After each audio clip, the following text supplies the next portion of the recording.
seriously, yeah, no. So after we stopped the recording, I was like, seriously, it hit me. I had a past life as an elephant. I saw my soul leaving my body and literally saw my soul going up out of the eyeball of the elephant.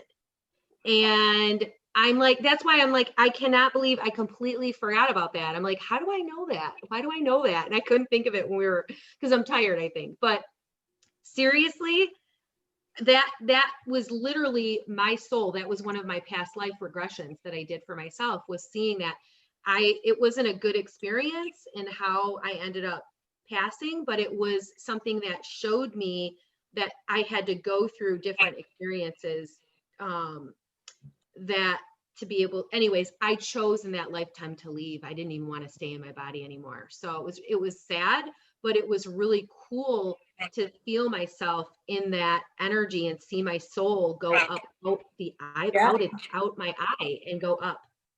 Yeah. Wonder if that's where the circus comes in. Maybe you were in a circus and were abused. Yeah. Well, I was. No, I don't know if it was a circus. It's weird that you just said that. Well, but literally, the cotton candy was for. That's what I was wondering, because that made me think of a circus. As soon as you said cotton candy, circus popped in. Right. That's a good point. All I saw in the memory, and I felt like I was chained and I was tied up, and they wanted me, they were, I'm sorry. I mean, I was being tortured because they wanted me to get up and I wouldn't get up.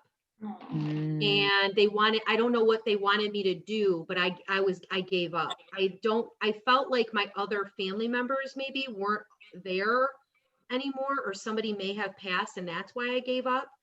But I felt like I wasn't going to do what they said I was going to do anymore. So one of the reasons that came up for me was because they were showing me the abuse. There was a pattern of abuse in my, in this lifetime and in that lifetime and other lifetimes. So I'm healing that in this lifetime. And they were showing me how there was a connection with that in a past life too, and how I need to heal that in the past and heal that now. And me healing it now heals all of those other lifetimes. Yeah. I agree. But they were poking, like they were trying to get me to get up, and I was just like, I wouldn't get up. So it's possible I could have been at the circus. That's a good point. I didn't even think of that. Yeah. That to me, especially if someone's with an elephant, like wanting you to get up and wanting you to do something. I'm trying to think of what else. I mean, I guess that could be something else, or definitely could be anything really, but maybe